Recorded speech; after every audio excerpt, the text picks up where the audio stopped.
আমাদের দেশে কিন্তু এই জন্যই তো আমাদের দেশের রুগী সব বাহিরে কেন যায়? থিওরি তো দুইটাই দুনিয়াতে, ডাক্তারি লাইনে তৃতীয় কোনো থিওরি নাই। একটা হলো ব্রিটিশ থিওরি, একটা হলো আমেরিকান থিওরি। ডাক্তারি লাইনে এই দুটা থিওরি, বলুক ডাক্তাররা আমি ভুল বললে। একটা হলো আমেরিকান থিওরি, একটা হলো ব্রিটিশ থিওরি। এই দুই থিওরি, আর কোনো তৃতীয় থিওরি নেই। তৃতীয় কোনো, দুটাই থিওরি। তো এই দুই থিওরি সারা দুনিয়ায় চিকিৎসা হয়। মেডিসিনের মাদার গ্রুপ কোনো চেঞ্জ নাই। মাদার গ্রুপ বুঝেন? মেইন যেই গ্রুপটা যেটা দিয়ে ওষুধ তৈরি হয়, এটার ভিতরে সারা দুনিয়ায় কোনো চেঞ্জ নাই। হ্যাঁ, নামে চেঞ্জ আছে। গ্রুপ প্যারাসিটামল, আমাদের দেশে নাপা নাম, গ্রুপ প্যারাসিটামল। যেমন গ্যাস্ট্রিকের ওষুধ গ্রুপ,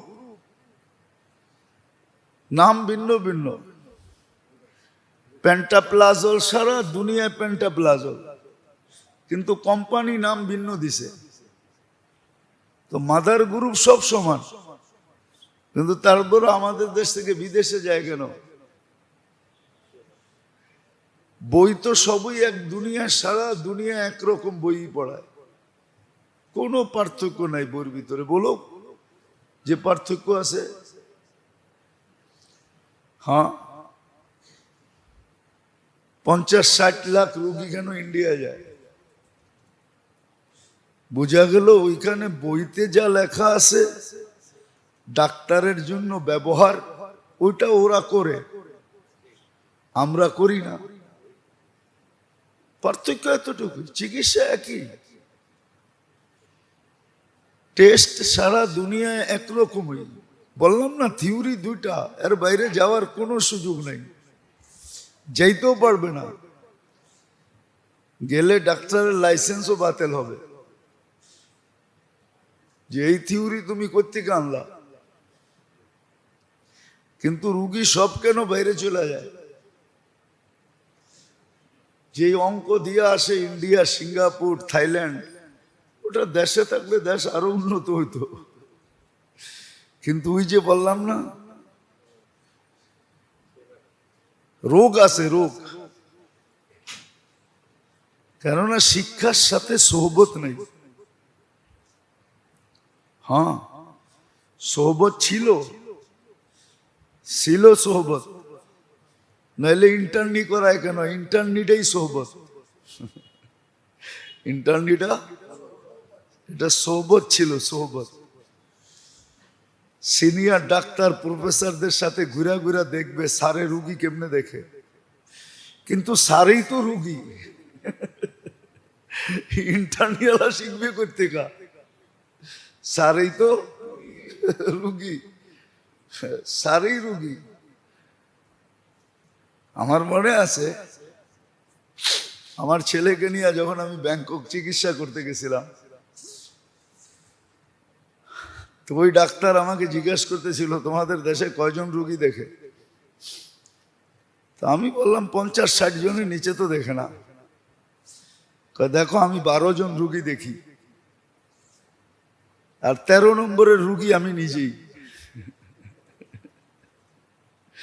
12টা রুগী দেখার পরে সে ভিজিট নেয়, 5000 বাত ভিজিট নেয়, 5000 বাত বামরুংরাটে। 12টা রুগী দেখলে 60,000 বাত পায়, আর কত লাগে? সে বলতেছিল 13 নম্বর রুগী তো আমি নিজে, আমি 13 নম্বর রুগী কোত্থেকে দেখবো? তো সে বড় আফসোস করতেছিল যে তোমাদের দেশে ডাক্তাররা এত রুগী দেখে কেন? যে দেখেন, আমি নাম বলবো না, আমি চিনি, আছে কিনা জানি না, নিউরোলজিস্টের প্রফেসর ছিল, বড় নাম করা এশিয়ার ভিতরে। উনি সারা রাত্রে রুগী দেখতেন, এমনকি ওডিতে রুগী রাইখা উনি বাইরে যায় ব্যাডমিন্টন খেলতেন।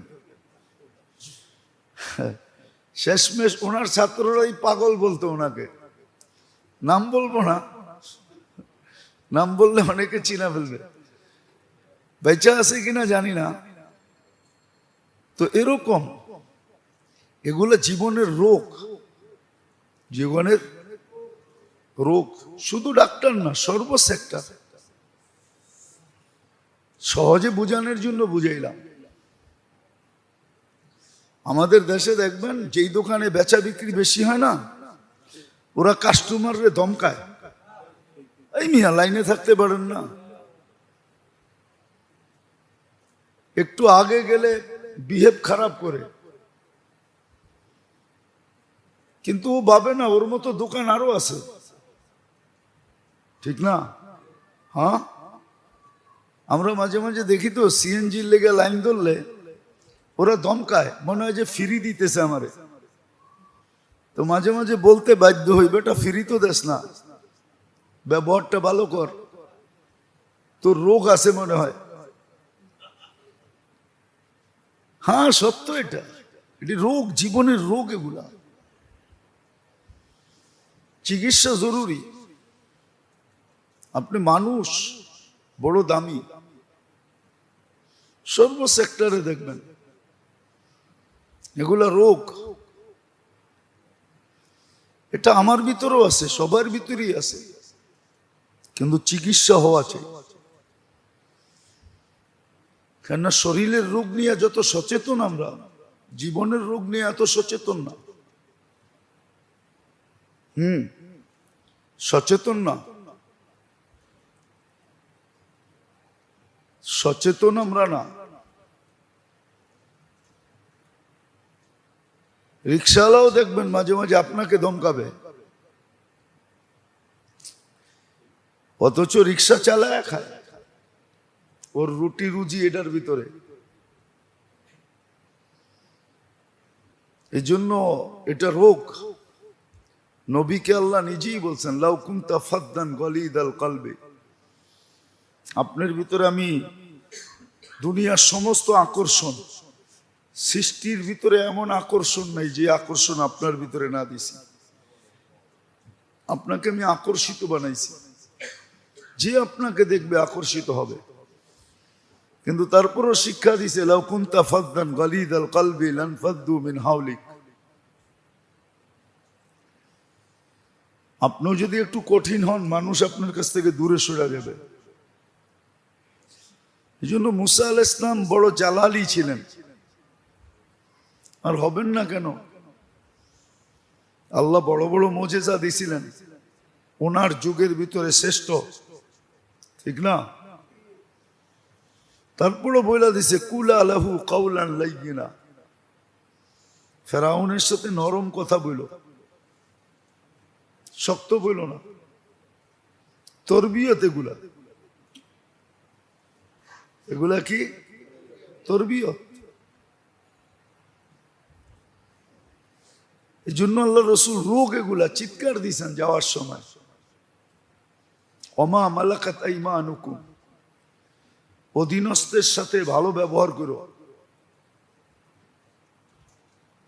এই কথা সবসময় ভাইবো যে তোমার অধীনস্থ আল্লাহ বানাইছেন, না বানাইলে কি করতে? তোমার গাড়ির দরজা কে খুলতো? তোমার জুতা কে সিধা করতো? তোমার সেবা যত্ন কে করতো? কেউ তো করতো না। তোমাকে এমন অ্যাবিলিটি দিছি যে তুমি 10 জনকে কর্মচারী রাখতে পারো,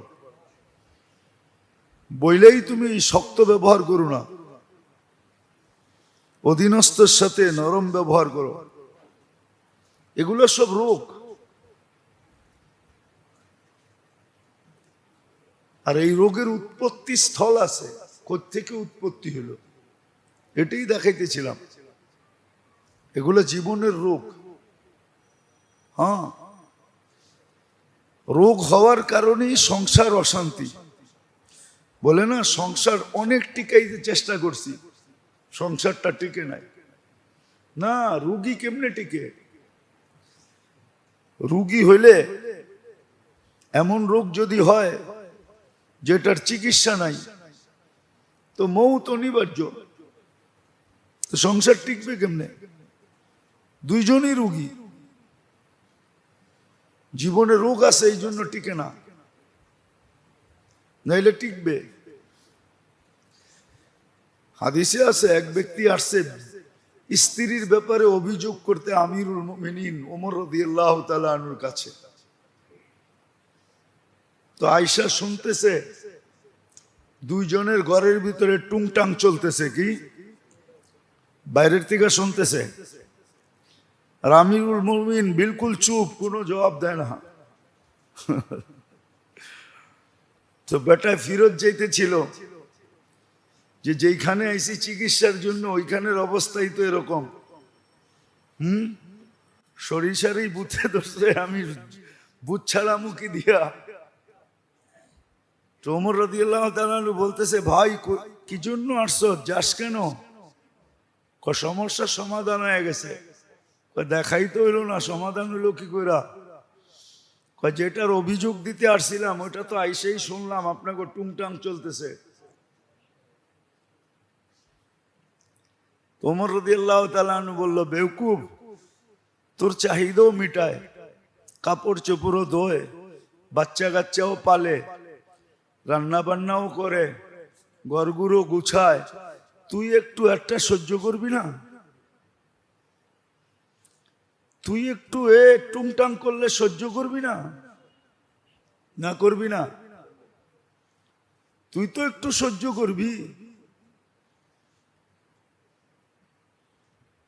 তাইলেই তো ঠিক হয়ে যায়। দেখলি তো আমারে, সহ্য করলাম, তুইও তো একটু সহ্য করবি। আসলে এটা হলো রুগী, একজন রোগ হইলো আর একজন রুগী না। এগুলা রোগ, রোগের থেকে সংসার ভাঙে। সমাজের সব এলোমেলো হলো জীবনের রোগের কারণে, শরীরের রোগের কারণে না। শরীরের সব জীবনের রোগের কারণে। এই সমাজে যা এলোমেলো দেখেন না, হ্যাঁ, এই জন্যই নিয়ম কানুন বাহির বানাইতে হয়। আর নিয়ম দিয়ে মানুষকে ঠিক করা যায় না, নিয়ম দিয়ে মানুষকে ঠিক করা যায় না, কখনো না। হ্যাঁ, আল্লাহর নিয়ম দিয়ে ঠিক করা যায়। যেটা দিয়ে ঠিক করা যাইতো, যেটা দিয়ে ঠিক করা যাইতো ওটা করে না, যেটা দিয়ে কখনো ঠিক হবে না,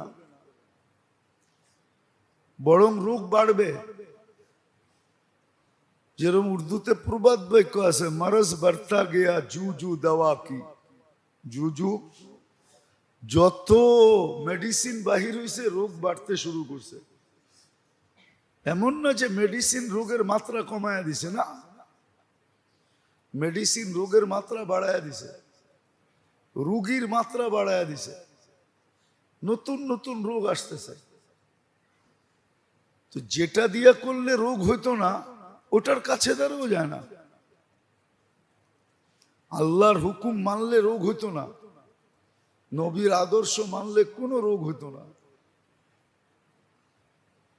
কোনো রোগ হইতো না, এটা গ্যারান্টি ছিল। কিন্তু পশ্চিমারা এমন ট্যাবলেট খাওয়াইছে, বিশেষ করে মুসলমানদেরকে, মুসলমান হর্তাকর্তাদেরকে এমন ট্যাবলেট খাওয়াইছে, ওরা ট্যাবলেট খাওয়ায় সাকসেস হয়ে গেছে। অথচ ওটা ভুয়া। কি ভুয়া? ওটা হাজারো রোগ তৈরি করে। বলক ডাক্তাররা ওষুধ তো দেয়, কিন্তু নিজেই মনে মনে হাসে যে যেটার জন্য দিছি ওইটা তো ভালো হবে, কিন্তু এটা আরো 10টাই না আনবে। নাইলে কেন বলে সাইড এফেক্ট আছে। সাইড এফেক্ট অর্থটা কি? আরে বলেন, ইংরাজি শব্দ, ঠিক না? এটা পড়লে অনেক সওয়াব হইব, ঠিক না? ওই কাহিনীর মতো আর কি। ছেলে বলে 2টা দেশে বিয়ে করছে, অন দেখে 2 বোর সাথে মার সাথে ঝগড়া হয়। তো ছোটটা আসিল একটু ট্যাডন, কয় দেশেই বিয়া করবো না, কোনো আরব দেশে করবো। যদিও কাহিনী সত্য মিথ্যা জানি না।